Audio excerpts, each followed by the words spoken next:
السلام عليكم ورحمة الله وبركاته. سؤال هذا ولا ريال إلهي سبحانه وتعالى وحبنا ليه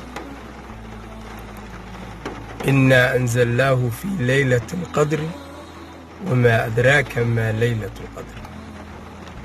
ليلة القدر خير من 1000 شهر. وصلنا آد قيمة بدن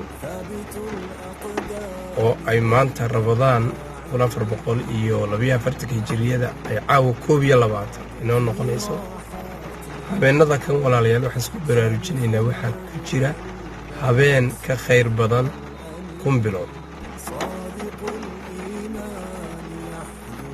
oo aynaan garanaynin in sanadaha soo socdana aynu gaari doonayeen ilaa cimrigeena hadheeray.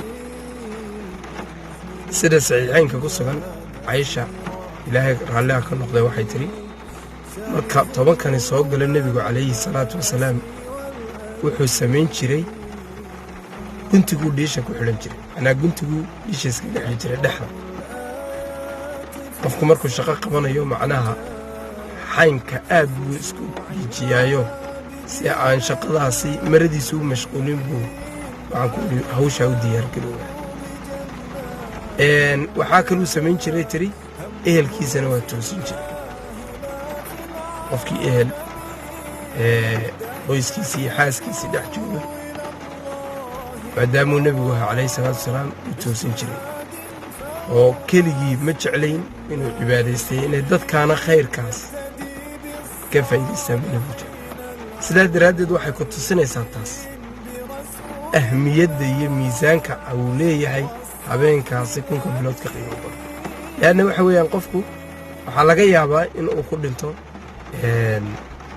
cimrigeena sidii nabigu sheegay 60 ilaa 70 waa qof inta kalena wayba ka soo hooseeya.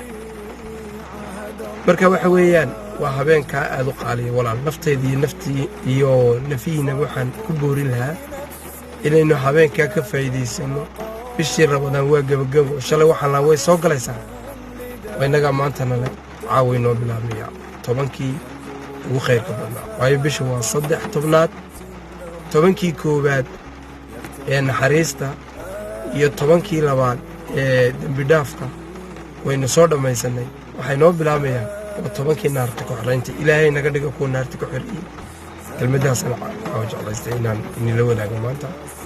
ilaahay subxaanahu wa tacaala kuu dambi dhaafo ee khayrkaasi haleeshiyo habeenkan cimrigooga yar ee kooban ilaahay ku kabo ilaahay naga dhigo. السلام عليكم ورحمة الله وبركاته.